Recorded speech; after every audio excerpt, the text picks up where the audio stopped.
From the homes we live in to the art that we create, wood surrounds us every day. In this video, we will take a closer look at the origins and characteristics of one of Earth's most versatile and vital raw materials.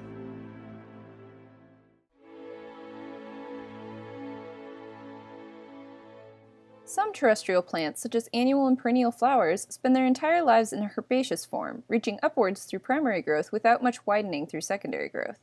In contrast, plants like the giant redwoods of California show woody growth.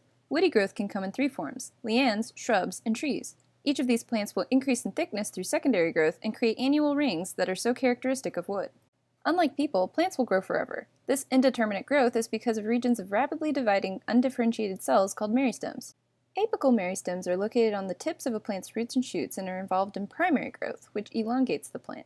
In both roots and shoots, the apical meristem will give rise to an outer layer of protoderm, which matures into an epidermis, a middle layer of ground meristem, which matures into the cortex, and an inner layer of procambium, which matures into the protoxylem and protofloem. Lateral meristems, like the vascular cambium and the cork cambium, form a continuous ring along the entire length of a plant's roots and shoots. Unlike apical meristems, division at lateral meristems will result in the outward rather than the upward growth of a plant. This type of growth is called secondary growth.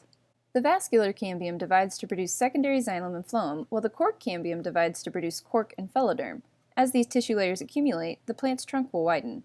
Additionally, the growth of new branches from lateral buds on the stem and the initiation of lateral roots from the pericycle of the root will also contribute to the secondary growth of the plant. It will be important for you to be able to accurately identify these meristems and the tissue layers that they produce on shoot or root cross-sections, so pay attention to their arrangement relative to the other tissue layers. At the end of root primary growth, the epidermis surrounds layers of ground tissue and vascular tissue.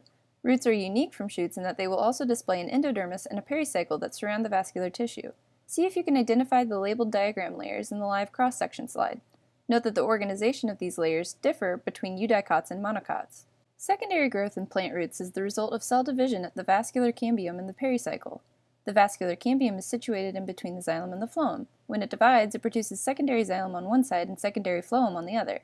While the xylem expands, the phloem often gets crushed against the pericycle and therefore expands much less. The pericycle, in addition to its role in the formation of lateral roots, will also divide to produce a periderm made up of cork, cork cambium, and phyloderm, which will ultimately replace the epidermis. Once again, practice identifying the labeled structures on the cross-section slide, and keep in mind that both the periderm and the vascular cambium will be incredibly thin, so you may need to use the layers around them to identify them. Now, let's move on to stems. As in the root, by the end of primary growth, the stem will show distinct epidermal, ground, and vascular tissue, and these tissue layers will be organized differently in monocots and eudicots. In a eudicot, the vascular cambium lies between the protoxylem and the protofloem. When the vascular tissue forms complex discrete bundles, we can divide the vascular cambium into two parts: the fascicular cambium, which lies within the vascular bundle, and the interfascicular cambium, which extends across the pith ray. The vascular cambium divides to produce secondary xylem and phloem, which will slowly increase the girth of the stem and create annual growth rings. The other part of a stem's secondary growth comes from the cork cambium, which lies below the epidermis but above the cortex and phloem. The cork cambium is also called the phylogen and divides to produce the phylum, or cork, above and the phyloderm, or cork skin, below. To identify this thin meristematic layer, you will first have to identify the phylum and phyloderm that border it. As the protective layer of cork grows, the plant will shed its epidermal layer, and the characteristically rough look of a woody plant will begin to show. The outer shell of a woody plant, what we call the bark, is actually made up of 4 tissue layers superficial to the vascular cambium: the phloem, the phyloderm, the cork cambium, and the cork. In order for air to reach the inner layers of the secondary plant body for gas exchange, the periderm has breaks in it called lenticels that will expose all layers of the cork to air. Thus, the lenticels serve the same function that the stomata did when the plant was herbaceous. Now that you are familiar with the organization of the different tissues within a plant stem, we will zoom into just one layer of tissue, the secondary xylem, or what we call wood. Wood can be categorized in a number of ways. The most common designations for wood are hard and soft, but these terms are misleading because they have nothing to do with the strength or density of the wood. Rather, a hardwood is the wood of an angiosperm, which has vessels and medullary rays that break up the uniformity of the wood's appearance.